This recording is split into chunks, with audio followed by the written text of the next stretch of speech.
स्वागत है आपको एक बार फिर से मेरे YouTube चैनल पर। तो आज क्लास 12 के रसायन विज्ञान अभ्यास 6 अभ्यास का नाम है तत्वों के निष्कर्षण के सिद्धांत एवं प्रक्रम में आज हम लोग पढ़ेंगे कॉपर का निष्कर्षण। कॉपर का निष्कर्षण कैसे होता है आज इस वीडियो में बताया जाएगा। पिछले वीडियो में एल्युमिनियम का निष्कर्षण कैसे होता है वह बताया जा चुका है। यदि उस भाग का वीडियो आप नहीं देखे होंगे तो प्लेलिस्ट में वीडियो है, वहां से जाकर के वीडियो को देख सकते हैं। तो कॉपर का निष्कर्षण जानने से पहले हम लोग सीखेंगे पहले कॉपर का अयस्क का नाम क्या होता है, कॉपर का अयस्क के कितने नाम होते हैं। तो आप सभी विद्यार्थी इसे अपने कॉपी में क्या कीजिएगा, नोट करते चलिएगा। तो कॉपर का अयस्क क्या होते हैं, तो कॉपर का अयस्क जो है निम्न है। पहला जो है कॉपर पैराइट, क्या नाम है, कॉपर पैराइट। इसका सूत्र क्या होता है, CuFeS2, CuFeS2। ये किसका सूत्र है, कॉपर पैराइट। ये और किसका ये अयस्क है, तो कॉपर का अयस्क है। दूसरा जो है बोरनाइट, क्या नाम है, बोरनाइट है। इसका सूत्र क्या है, Cu3FeS3 है। तो ये किसका सूत्र है, बोरनाइट का सूत्र है। तीसरा जो है कॉपर ग्लास, क्या लिखेंगे, कॉपर ग्लास। सूत्र क्या होता है, Cu2S, इसको कहते हैं Cu2S। किसका सूत्र है, यह कॉपर ग्लास का। अगला जो है क्यूपराइट, क्या है, क्यूपराइट। सूत्र क्या है, Cu2O है, क्यूपराइट है, याद रखिए इसका अयस्क का नाम है। अगला जो है मैलेकाइट, क्या है, मैलेकाइट। सूत्र होता है CuOH का ट्वाइस CuCO3। सूत्र को आप सभी विद्यार्थी नोट करते चलिएगा और इसे आप लोग याद भी करते चलिएगा, क्योंकि कंपटीशन में पूछा जा सकता है कि बोरनाइट किसका अयस्क का नाम है, कॉपर ग्लास किस अयस्क का नाम है, मतलब किसका ये अयस्क का नाम है। तो ये सब नाम को आप लोग याद रखिए और इस सूत्र को भी आप लोग याद रख लीजिएगा। तो अपने कॉपी में पहले इसे नोट कर लीजिए। अगला जो है कॉपर का अयस्क का नाम जो है एजूराइट है, क्या है, एजूराइट। सूत्र इसका होता है 2CuCO3 इंटू CuOH का ट्वाइस है। तो यह सूत्र को आप लोग सभी विद्यार्थी नोट कर लीजिए। अब इसको विशेष में थोड़ा याद रखिएगा। कॉपर पैराइड जो होता है कॉपर का मुख्य अयस्क होता है। कई बार ये परीक्षाओं में पूछा गया है कि कॉपर का मुख्य अयस्क का नाम क्या है, तो कॉपर का मुख्य अयस्क का नाम जो है कॉपर पैराइड होता है। क्या होता है, कॉपर पैराइड जो होता है कॉपर का मुख्य अयस्क का नाम होता है। इसे आप सभी विद्यार्थी विशेष में इसको याद रखिएगा। अब समझेंगे कॉपर का निष्कर्षण। कॉपर का निष्कर्षण कैसे होता है, तो कॉपर का निष्कर्षण जो है निम्न विधियां हैं, सांद्रण है, भर्जन है। तो आपको एक एक नियम को आपको अच्छे से समझाया जाएगा और आप सभी विद्यार्थी इसे अच्छे से समझिएगा। जहां आपको नहीं समझ में आएगा वहां तुरंत कमेंट जरूर कीजिएगा। तो यहाँ नोट करेंगे कॉपर का निष्कर्षण। तो कॉपर का निष्कर्षण कॉपर पैराइड अयस्क से होता है। मतलब कॉपर का जब भी निष्कर्षण करते हैं तो किस अयस्क का होगा, कॉपर पैराइड अयस्क से होता है। यह निम्न पदों से होता है। क्या होता है, यह निम्न पदों मतलब क्रमशः एक दो करके आपको बताया जाएगा। पहला जो है सांद्रण। सांद्रण क्या है, तो सांद्रण क्या होता है, अयस्क का सांद्रण बताया गया था कि तेल और पानी का जो है मिश्रण रख लेंगे और उसमें जो है अयस्क के टुकड़ों को, जो पिसे हुए टुकड़ों को जब डाल देते हैं तो तेल में जो है शुद्ध पदार्थ चिपक जाता है और अशुद्ध पदार्थ जो होता है पानी में भीग जाता है। तो यहाँ पर भी ऐसे ही लिखेंगे कि कॉपर पैराइड का सांद्रण फेन पलवन विधि द्वारा किया जाता है। मतलब उस विधि का नाम क्या है, फेन पलवन विधि भी कहा जाता है और इसे उत्प्लावन विधि भी कहा जाता है। तो आप सभी विद्यार्थी समझते रहिए कौन से विधि का क्या नाम है। और इस विधि में जल तथा चीड़ के तेल के मिश्रण में अयस्क को चूड़ को मिला देते हैं। मतलब इस विधि में जो है जल रहेगा और चीड़ का जो तेल होता है, दोनों को पहले मिश्रण को मिला लेंगे और उसके बाद उसमें अयस्क के चूड़ को भी क्या करते हैं, मिला देते हैं। शुद्ध अयस्क तेल में तथा अशुद्ध अयस्क पानी में शीघ्र भीग जाते हैं। मतलब जो शुद्ध अयस्क रहते हैं वह तेल में और जो अशुद्ध अयस्क होते हैं वह पानी में शीघ्र क्या होते हैं, भीग जाते हैं। तेल तथा पानी में बने सल्फाइड के अयस्कों के कण झाग बन करके ऊपर उठ जाते हैं और अशुद्ध पदार्थ जो होते हैं क्या होते हैं, नीचे बैठ जाते हैं। इस विधि को क्या कहेंगे, उत्प्लावन विधि कहा जाता है। मतलब यह है कि जब तेल और पानी का जब मिश्रण रख लेते हैं और उसके अंदर जो है आयस के टुकड़ों को जब डाल देते हैं तो शुद्ध जो रहता है आयस जो तेल में भीग जाता है और अशुद्ध जो होता है आयस जो होता है पानी में भीग जाता है। और उसमें एक इसके अंदर जो है सल्फाइड आयस के झाग जो बन करके ऊपर उठ जाते हैं। तो यह कैसे उठते हैं, उसमें निलंबन को लगाया जाता है। किसको लगाया जाता है? निलंबन को लगाया जाता है। अब इस चित्र में समझेंगे तो यहाँ पे जो लिखा गया है ध्यान देंगे कि यह जो है एक बीकर है और बीकर के अंदर जो है इसके अंदर जो है जल है और क्या लिखा गया? चीड़ का तेल है। जल और चीड़ का तेल का इसके अंदर जो है मिश्रण है। मिश्रण होने के बाद से जो आयस के जो टुकड़े थे पीस के रखे थे बारीक इसके अंदर डाल देंगे।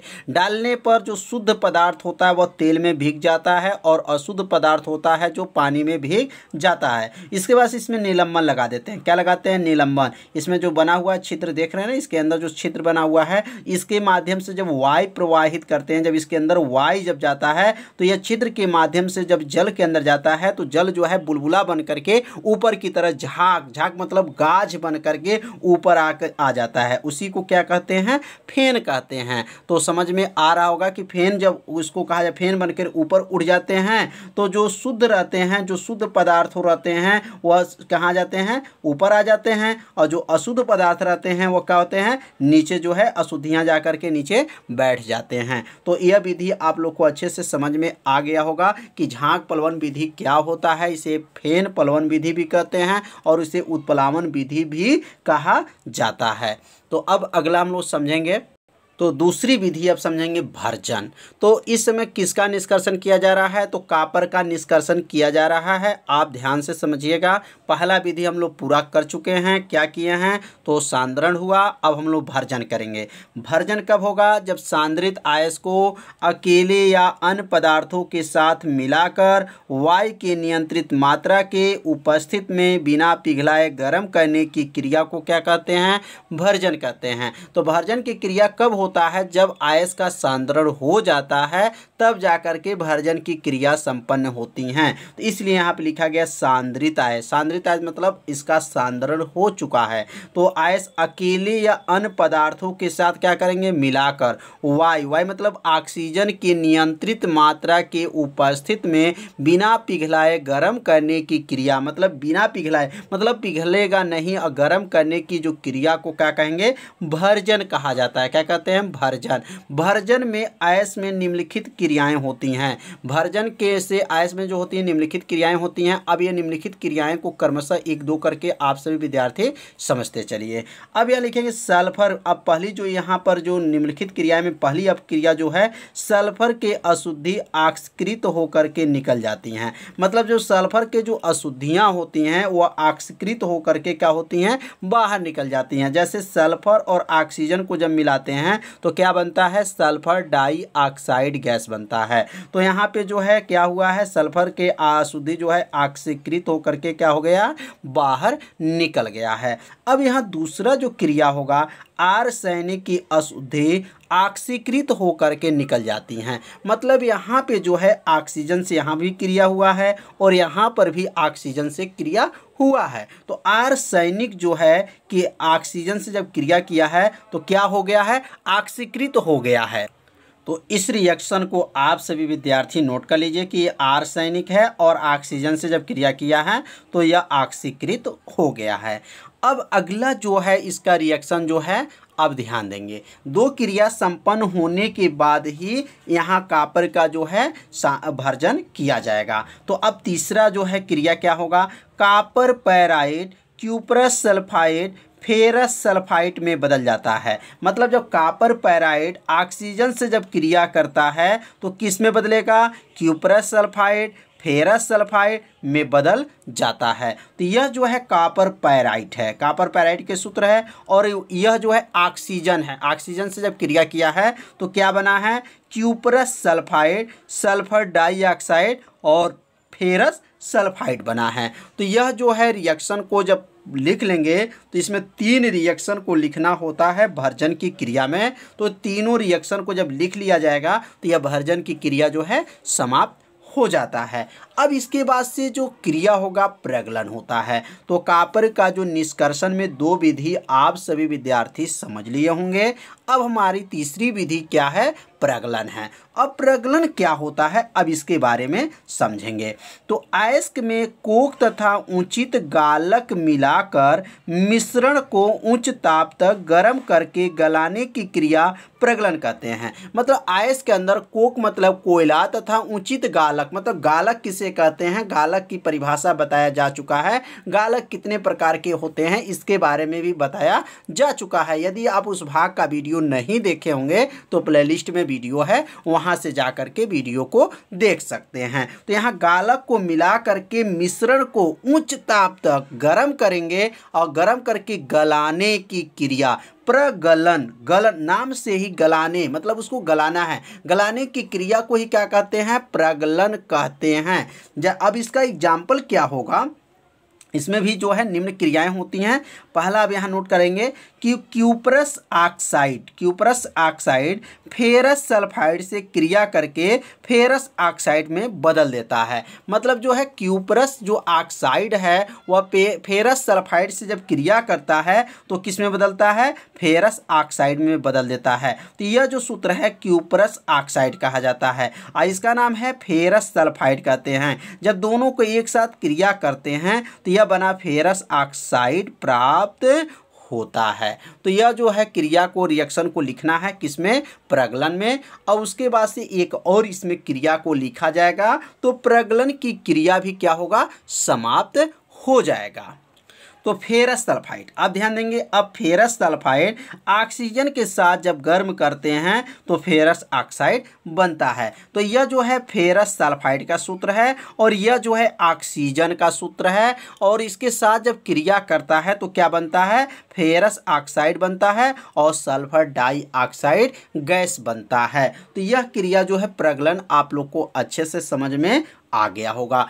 अब हम लोग पढ़ेंगे मोस्ट आईएमपी क्वेश्चन आ गया। अब यहाँ पे जो है बेसेमेरीकरण क्या होता है, बेसेमेरीकरण की परिभाषा क्या है और इसका चित्र क्या होता है और इसके में क्या क्या इसके स्तर होते हैं, इसमें आप बताया जाएगा। तो आप सभी विद्यार्थी इसे नोट भी करते चलिएगा या शॉर्ट स्क्रीन ले लीजिएगा, इसे बाद में भी इसे नोट कर लीजिएगा।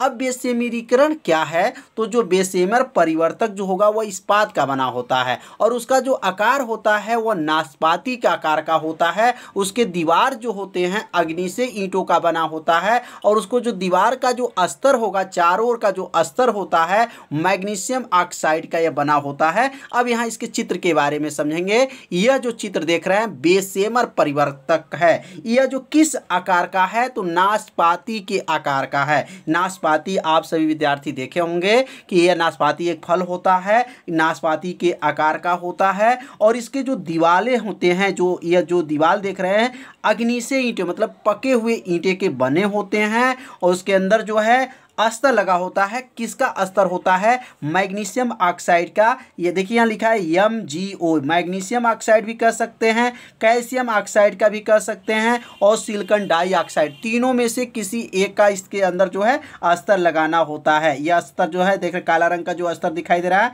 यह काला रंग का अस्तर इसके अंदर होना चाहिए। और यह 2 स्टैंड पे, यहाँ कौ स्टैंड है? इसमें 2 स्टैंड लगा हुआ है, एक स्टैंड यह है और एक स्टैंड यह है। 2 स्टैंडों के बीच में यह क्या होता है? कसा रहता है। इसे चारों ओर घुमाया जा सकता है। इसको क्या कर सकते हैं? चारों ओर से यह जो है घूम सकता है। तो यह चारों ओर से इसे घुमाया जा सकता है और इस विधि में जो है मैट से कॉपर प्राप्त किया जाता है, इसलिए इस विधि का नाम क्या है? बेसेमेरीकरण कहा जाता है। तो आप चित्र को शॉर्ट स्क्रीन ले लीजिए या आपकी बुक में भी चित्र है, वहाँ से चित्र को बना लीजिएगा। अब इसके बारे में समझ लेंगे। बहुत आसान आपको लिखा गया है, बहुत इजी है कि आप 2 बार इसे पढ़ लीजिए तो आपको याद हो जाएगा। तो बेसेमर परिवर्तक इस्पात का बना एक विशेष आकृति नाशपाती के आकार का बना पात्र होता है। मतलब जो इस्पात का तो बना रहता है लेकिन वो किस आकार का होता है? तो नाशपाती के आकार का पात्र होता है।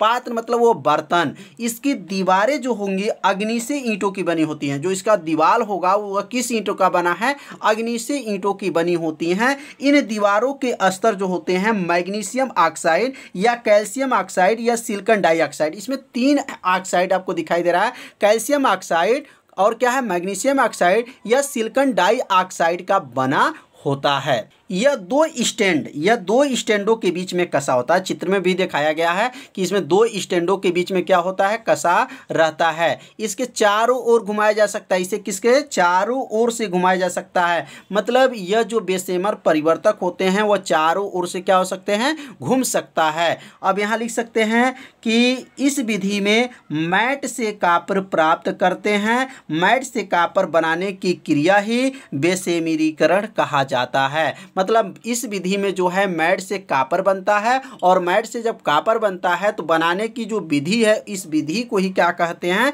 बेशेमरीकरण कहते हैं। तो समझ में आ गया होगा आप सभी विद्यार्थी कि बेशेमर परिवर्तक का आकार क्या है, नाशपाती है और इसके जो स्तर होते हैं ये मैग्नीशियम ऑक्साइड का है, कैल्शियम ऑक्साइड या सिलिकॉन डाइऑक्साइड, तीनों में से किसी एक ऑक्साइड का बना होता है। और यह जो अग्नेय ईंटों का बना होता है और यह चारों तरफ जो है इसे घुमाया जा सकता है। इसमें 2 स्टैंड लगे होते हैं। मैट से कॉपर बनता है और कॉपर बनने की क्रिया ही क्या कहलाएगा, बेशेमरीकरण कहलाता है। तो आप सभी विद्यार्थी इस चित्र को शॉर्ट स्क्रीन ले लीजिए।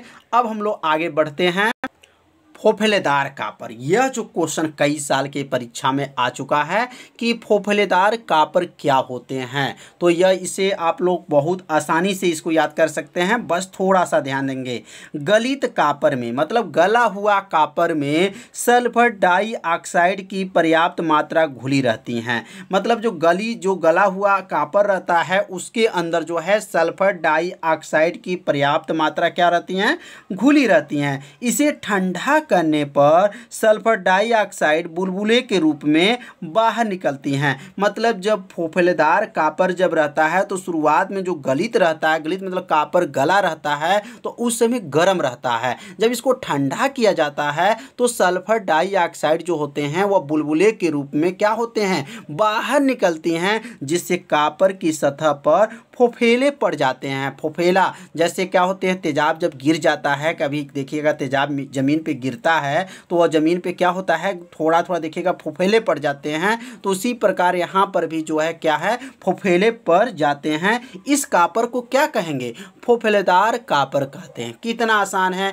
जो कॉपर है वह गलित कॉपर है, उसके अंदर सल्फर डाइऑक्साइड की पर्याप्त मात्रा घुला रहता है। उसको जब ठंडा करते हैं तो सल्फर डाइऑक्साइड किस रूप में निकलते हैं, बुलबुले के रूप में बाहर निकलती हैं, जिससे कॉपर के सतह पर फोफेले पड़ जाते हैं और इस कॉपर को ही क्या कहते हैं, फोफेलेदार कॉपर कहते हैं। इसमें 98% कॉपर होता है। मतलब फोफेलेदार कॉपर में जो है 98% कॉपर होता है और 2% जो होता है अपद्रव्य होते हैं। इसके अंदर जो होते हैं 2% जो है अपद्रव्य पदार्थ होते हैं। अब अपद्रव्य पदार्थ क्या क्या इसके अंदर रह सकते हैं, तो यहाँ नोट भी कर सकते हैं कि अपद्रव्य पदार्थ यस है, एएस है, एफई है, एजी है, एयू है, जेडएन है, एनआई है, सीओ है, पीबी है। यह क्या है, इसके अंदर यह 2% रहता है। किसके अंदर, फोफेलेदार कॉपर के अंदर 2% जो है अपद्रव्य पदार्थ होते हैं और अपद्रव्य पदार्थ का नाम भी बताया गया है।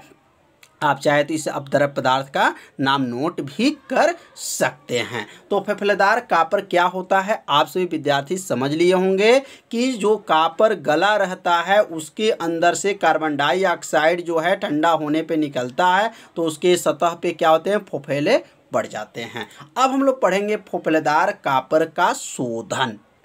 फोफेलेदार कॉपर का शोधन जो होता है वह 2 विधियों द्वारा होता है। अब यह नोट कर लेंगे, फोफेलेदार कॉपर का शोधन 2 विधियों द्वारा किया जाता है। पहला विधि का क्या नाम है, तो दंड विलोडन द्वारा या हरी लकड़ी की बलियों से या पोलिंग विधि। इसका 3 नाम है, तीनों नाम को आप लोग याद रखिएगा। नाम परीक्षा में बदल करके भी पूछा जाता है, कभी काल पोलिंग विधि पूछ देगा, कभी हरी लकड़ी के बलियों द्वारा जो है फोफेलेदार कॉपर का शोधन कैसे किया जाता है। तो नाम तीनों को आप सभी विद्यार्थी याद रखिएगा।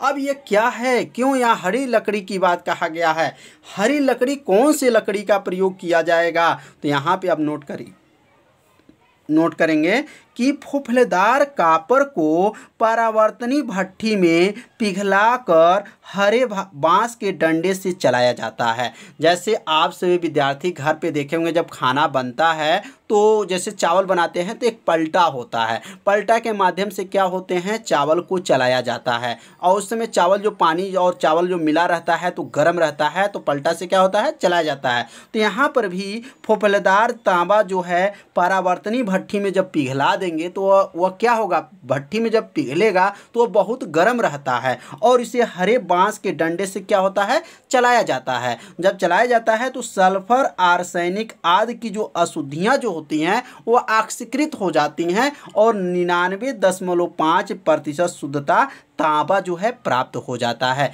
मतलब 99.5 है, मतलब 100% में थोड़ा सा कम है।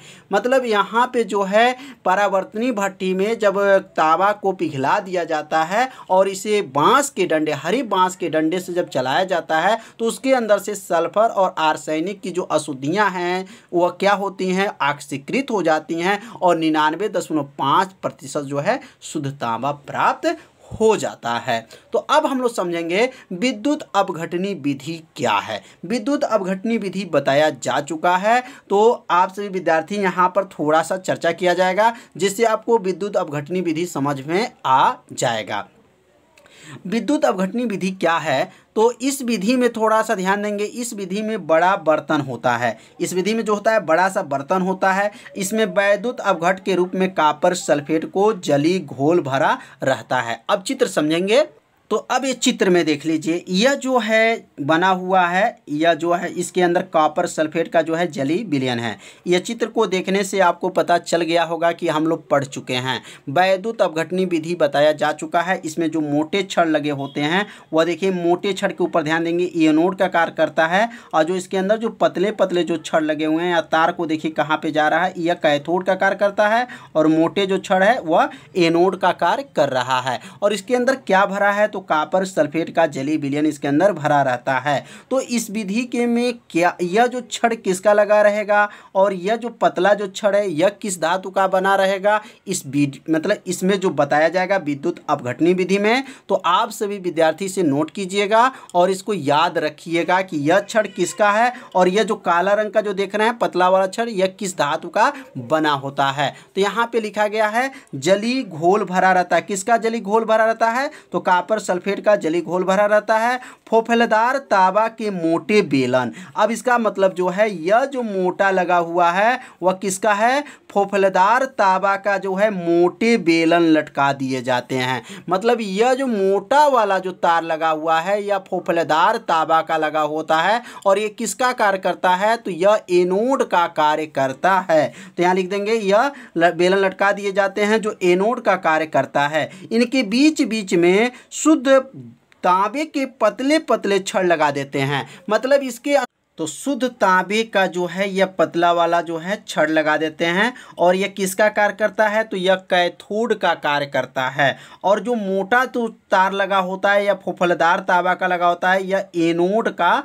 कार्य करता है। तो अब यहाँ लिख लेंगे कि वैद्युत अपघट कराने पर शुद्ध तांबा कैथोड पर मुक्त हो जाते हैं और अशुद्धियाँ जो होते हैं एनोड के मड के रूप में पेदी में बैठ जाता है। इस विधि से लगभग 99.9 जो प्रतिशत शुद्धता तांबा प्राप्त हो जाता है। तो इसका मतलब यह है कि जब यह वैद्युत अपघट विधि में यह फुफलेदार कॉपर का जो है छड़ लगाते हैं और यह जो है तांबे जो है शुद्ध तांबे के पतले छड़ लगाते हैं, यह एनोड के कार्य करते हैं और यह कैथोड का कार्य करते हैं। जब इसके अंदर वैद्युत अपघट कराया जाता है तो जो शुद्ध रहते हैं वह किस पे आ जाते हैं, शुद्ध जहाँ पे रहते हैं तो ये शुद्ध जो रहते हैं वह तांबा कैथोड पर मुक्त हो जाते हैं और अशुद्धियाँ जो होती हैं, जो आपका अशुद्धियाँ जो होते हैं नीचे जाकर के तली में क्या होते हैं, बैठ जाते हैं। तो आप सभी विद्यार्थी से शॉर्ट स्क्रीन ले लीजिए और इसे आप सभी विद्यार्थी 2 बार पढ़ लीजिएगा, आपको याद हो जाएगा। और यह चित्र तो आपके बुक में होगा